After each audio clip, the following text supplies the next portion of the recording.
Every element, when excited or energized, gives off light, whether it be the red glow of neon or the electric blue of mercury vapor. Scientists of the 19th century discovered that heating certain elements in a flame caused the flame to take on bright colors. When they examined the light with a spectroscope, they found that the light was made up of discrete frequencies. A spectroscope is an optical device that splits light up into its component frequencies by means of a prism or diffraction grating. If an elemental source is heated or electrically stimulated, it gives off light which is divided into a few narrow lines. The pattern formed is called an emission spectrum and can be captured on photographic film. Another type of spectrum is the absorption spectrum. In this case, the atoms in question absorb certain frequencies of light from a more distant source of white light, which contains all frequencies. Hence, the frequencies absorbed by the atoms will be absent from the final spectrogram.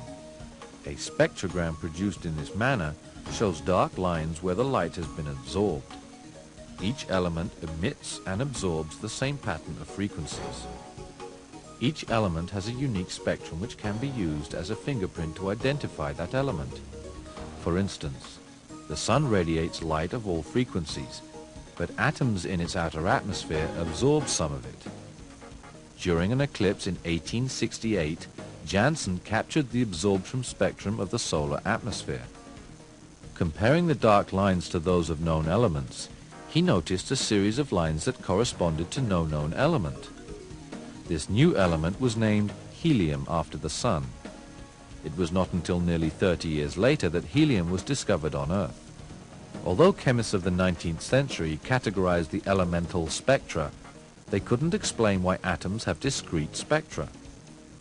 Early in the 20th century, Bohr's quantum model of the atom successfully explained the spectra to be the result of the atom's discrete or quantized energy levels.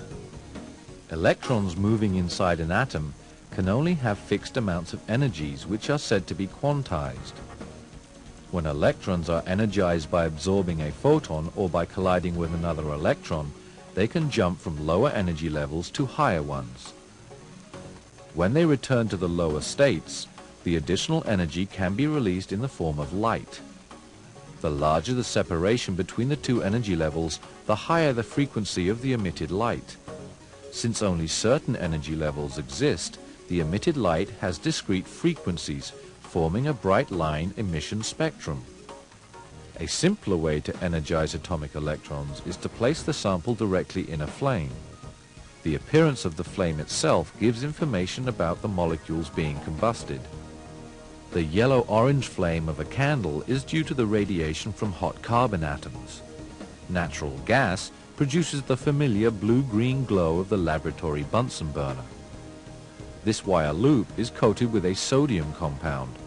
When it is placed in the burner's flame, the strong yellow light of sodium appears in the flame. Copper burns with a strong green color, unlike its reddish metallic appearance. The color is reminiscent of the green patina that forms on weathered copper and copper alloys like bronze. Potassium produces a lily-colored flame and calcium a red-orange flame. The brilliant colors produced by many metallic elements when heated have long been put to spectacular use in fireworks displays.